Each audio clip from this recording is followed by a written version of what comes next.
Hey, what's going on everyone, and I am back again today to continue on with my Overlord Season 1 episode breakdowns. I know it's been a while, guys. I've had just so many ideas for content lately. Not to mention there was the release of the Holy Kingdom movie information, so I had to make videos on those. I wanted to do another isekai tier list. There was some new isekai anime that came out I wanted to get my thoughts on. Just a lot of recent stuff that I wanted to talk about. So I've kind of put these on the back burner while I made those contents, but it is now time to get back to the core of what I'm sure you all know and love. So today, guys, we are going to be covering episode 9, which is the final episode of the Volume 2 Dark Warrior arc content. A very good episode of Overlord, and also a very good chapter of the light novel. So I want to start off by saying, while I think this is a pretty good adaptation from light novel to anime for this episode in particular, there is one key omission that I think really changes a big perspective on a certain character introduced in this arc. So starting off, we have the initial confrontation between Nabe and Khajiit. So one thing I wanted to point out, and it's a very minor difference,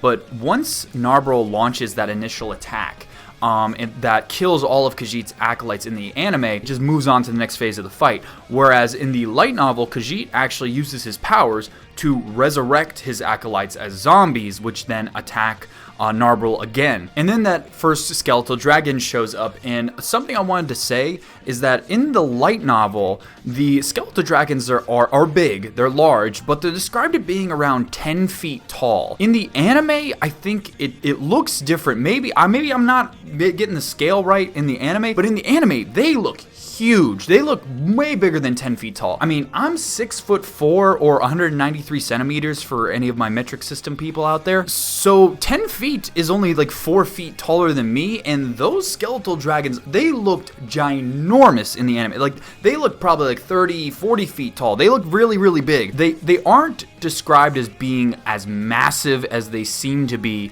in the anime. And that kind of shows in a couple of exchanges that are described in the light novel versus the anime. In that initial clash where Nabe hits the skeletal dragon with her scabbard, in the anime, it just knocks the dragon down and it just kind of falls over. In the light novel, Nabe literally launches it backwards. It literally gets launched off its feet and it gets sent flying. And I think that's because in the light novel, they're smaller, or at least they look smaller than they are presented to be in the anime. Not a very important thing, but just kind of a interpretation difference, I guess, if you want to call it that. So overall, the fight is pretty much exactly the same. I will say in the light novel, there's a few more exchanges, there's a few more analyzations and things, Narbril notes, because the skeletal dragon is made of bones, slashing and piercing damage won't really do anything to it, so that's why she didn't draw her sword. That's why she's using it as a bludgeoning weapon, because skeletons, which includes Ainz, take no or less damage from piercing and slashing attacks. So that's why she went for the blunt damage. Blunt damage works well on skeletal creatures. There's also another additional scene in the light novel where Nabe attempts to mind control Khajiit as a way to end the battle prematurely, and Khajiit is able to counter it.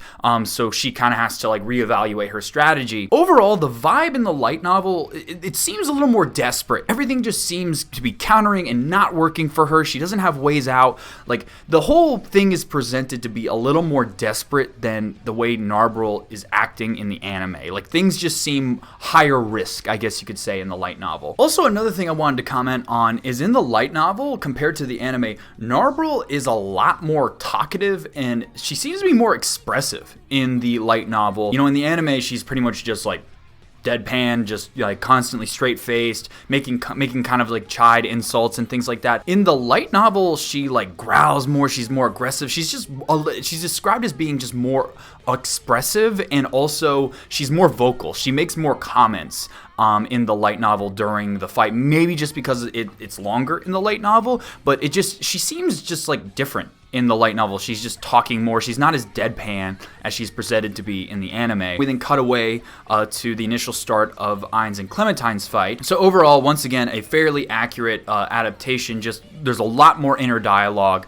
The kind of perspective keeps switching between Clementine and Ainz during this scene in the light novel. And so something that is noted by Clementine in her inner dialogue in the light novel is that she's astounded at Ainz's strength. He's very clearly obviously got a massive strength. He's not a normal human in terms of strength. She compares his strength to the captain of the Black Scripture, as well as Zeshi in the light novel, and they are both godkins, which is a term used by the Slain Theocracy for people that have the blood of players, and they are astronomically strong compared to New World inhabitants. So she immediately notices that like even though Ainz doesn't have a whole lot of skill as a fighter, that he's just like a freak in terms of his physical strength. You don't really see that in the anime. She is just kind of like cocky and just making jokes or whatever, but in the light novel it's clearly presented that she's a little bit nervous about his strength. She's confident she can still take him down because of his lack of skill,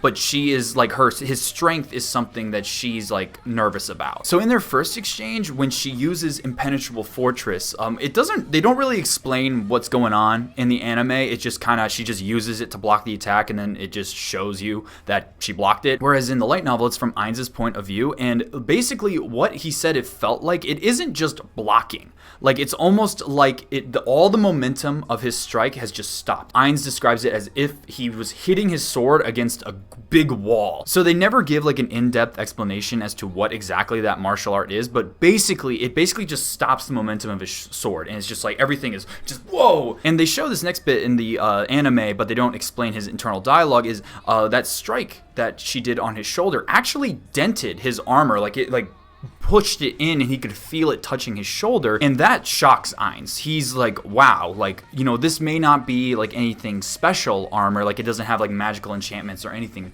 you know, crazy going on with it, but it's still made by a level 100 caster. Like it's still strong armor, and she was able to dent it pretty badly with a piercing weapon. So that was really Ainz was very impressed with Clementine. Another thing that isn't really explained as well in the anime is Ainz is very impressed with Clementine throughout this whole exchange. He kind of says it later on in the fight, like, oh, you're teaching me a lot about fighting or whatever, but like it's really broken down a lot in the light novel, like how much Ainz is paying attention to her movements and her mannerisms, and just like observing how a true warrior class like fights, because, you know, he's a magic caster, he has no idea how any of this stuff works. So then we cut back to Narberl's confrontation with Khajiit, which enters its final stages here. And the way they present it in the anime kind of works, but you get it more from Khajiit's perspective in the light novel. How ridiculous it is that all of a sudden this, you know, warrior that he's fighting, this magic caster, is suddenly in a maid costume. Like how like crazy that kind of like thing feels to him. Like, you're in a life or death confrontation, you are squaring up to duel to the death, and your opponent just puts on a maid outfit. Like that is ridiculous. To all of us, and of course the Nazarick people, you know, maid outfits are, you know, people just wear maid outfits in anime, it's just what they do. But to the New World people, you know, having like a battle maid or whatever, that's like just a crazy, insane concept. Khajiit almost feels insulted by the whole situation he's in. Like, I'm actually doing battle and losing to a maid? Like, are you kidding me? The rest of the confrontation pretty much plays out exactly the same as it did in the anime. However, now we get to the key omission. So right before Narberl unleashes her Chain Dragon Lightning on Khajiit, in the light novel we get a brief intermission where it talks about Khajiit's past. This is completely omitted from the anime. So it gives us more information on why Khajiit is doing what he's doing. Basically, what happened, it basically flashes back to Khajiit when he was a child, and he lived in the Slain Theocracy with his mother and father, and his mother, who he loved a lot, suddenly died of a brain bleed, is what they describe it, and there was nothing he could do, and so he decided that his life's goal would be to resurrect his mother. And so he dedicated himself to like learning faith-based magic, which is very popular in the Slain Theocracy. But as he learned more and more, he started learning that the tier 5 spell that is already super powerful for the New World and is faith-based, it would only work on someone that had like the necessary life force, which is basically levels, and if they don't have the necessary life force, they wouldn't resurrect. Their body would just turn to ashes. And so he abandoned faith-based magic as like a way for him to resurrect his mom, and he turned to using arcane magic, and he's like, oh man, but that's gonna take forever. So then he turned his focus into, oh, what if I became an undead? That would give me like an unlimited amount of time to study arcane magic, and therefore I could figure out a way to resurrect my mom. So that's when he was just like, okay, how can I become an undead? And I have to gather up enough negative energy to turn myself into an undead. Like in the anime, he just comes across as some guy looking to become immortal. This whole scene just changes absolutely the whole perspective of everything that's happening, because she's just like, I've spent 5 years planning this in this city for this moment. I've spent more than 30 years in pursuit of this goal, and this person coming out of nowhere and just foiling everything. Like, I'm not saying Khajiit was a good guy or anything. He was a very evil guy, and he didn't give a shit about anyone else's, lives if he could achieve his goals. Basically, like, his end goal was he just wanted to bring his mom back to life. He's on some Elric Brothers shit. The whole perspective of it is shifted just from this little half page of information they give you in the light novel on why he's doing what he's doing, and also how crazy, like, the level of time this man has put into it, and then these people just show up and shit all over his plans. Just that little inclusion shifts the dynamic of this whole scene a bit. And also Khajiit as a character, I think a little bit. He becomes more of a twisted, tragic character just from detailing his motivations and his past a little bit more in the light novel, which I think is a pretty big omission. Like in the anime, you don't really feel anything for this guy. He just seems like a one-off villain. So then we come back to the final confrontation with Ainz and Clementine, and something I think that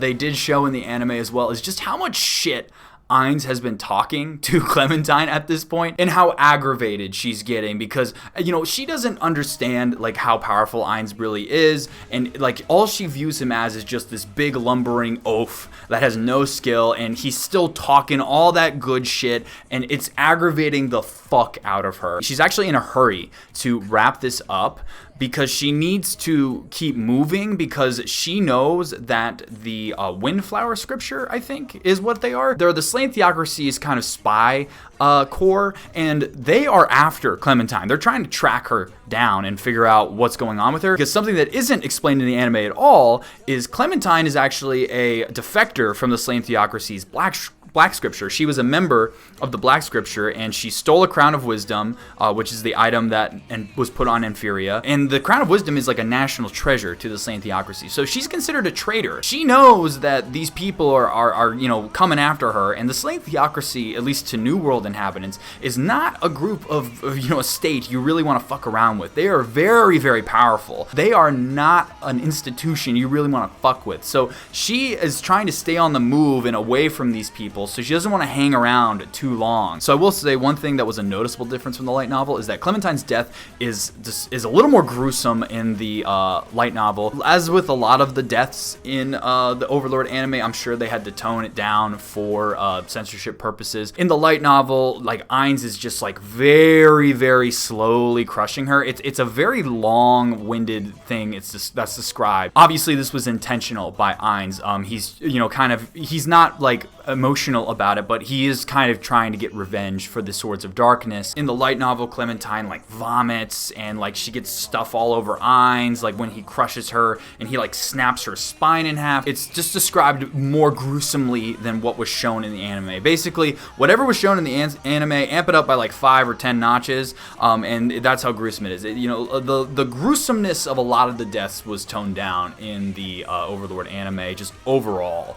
So that pretty much can apply to like any of the dramatic deaths you see in the Overlord anime, just they're usually more gruesome in the light novel. And then we have the resolution of this whole event. So there's another key omission in this scene from the light novel. So Hamsky shows up and recognizes Ainz as, a Momon, and they have this whole exchange, and there's an additional scene in the light novel where Ainz interacts with Khajiit's orb. It's actually a sentient item. It is an item that has its own will and consciousness. That is something that intrigues Ainz, because, there weren't things like that in Yggdrasil. There wasn't a Jewel of Death or anything in Yggdrasil. Its powers are pretty middling. To Ainz, like it allows them access to ghost magic, which is Ainz's specialty. They can create some middle tier undead or whatever. It's nothing really impressive to Ainz, but Ainz is intrigued by the item because it has like a sentient will. Basically, as soon as Ainz picks up the item, it starts talking to Ainz and calls him like a king of death and like a god, and it basically worships Ainz immediately, and like recognizes Ainz as this very powerful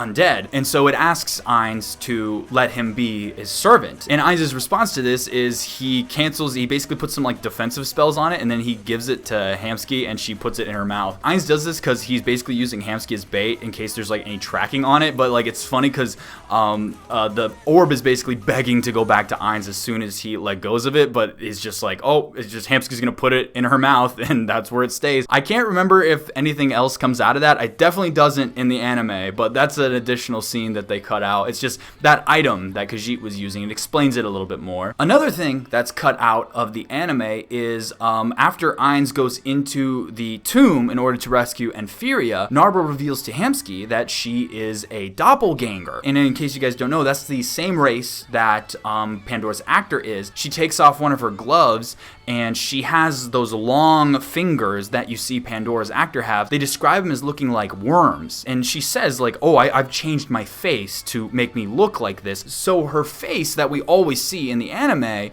and is also in the light novel art is not her true face. It's just that's the form she takes because she's a doppelganger, and doppelgangers can change their form. They never explain what race she is in the anime, so that is an interesting fact about a Nazarick NPC. Her body kind of looks like in her true form looks a lot like Pandora's actors. At least the hands do. They don't show what her true face is, but I think it's also exactly the same as Pandora's actor and how he looks with just that blank, O face or whatever. So then we free Enfiria and we go back into town and we get this final resolution with everything, with Albedo informing Ainz that Shaltir has rebelled or whatever. One thing I guess that I should comment on in this scene is very small, but how Ainz kind of big dicks into the hotel, the same hotel he entered at the beginning of the arc, and how he's now a mithril plate, and everyone is shitting bricks over this fact. They just don't understand it. Like, how could this guy go from copper to mithril in like just a couple days? Like,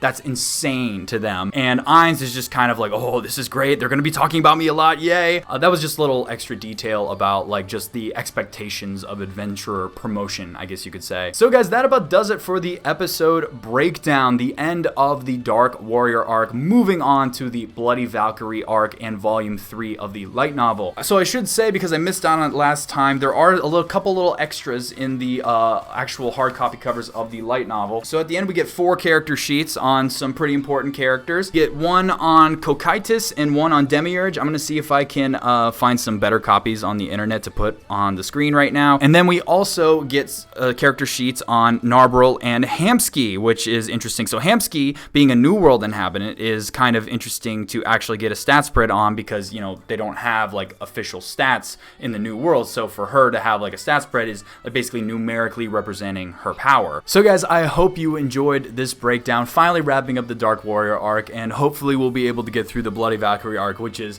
one of my favorite arcs in Overlord. I love this arc. It's just such high stakes with the actual battles being life-threatening, which is very rare in Overlord, so I'm excited to get into this next bit of the story. So guys, what'd you think of this breakdown? What'd you think of the information? Leave your thoughts in the comment section below. I love to hear from you all. If you enjoyed this video and you want to see more like it, please like the video to let me know. And if you aren't already, please subscribe to the channel. It helps me out more than you know, and it'll let you know when I post in the future. With that being said, I want to thank you all for watching to the very end of the video, and I will see you all next time. Bye.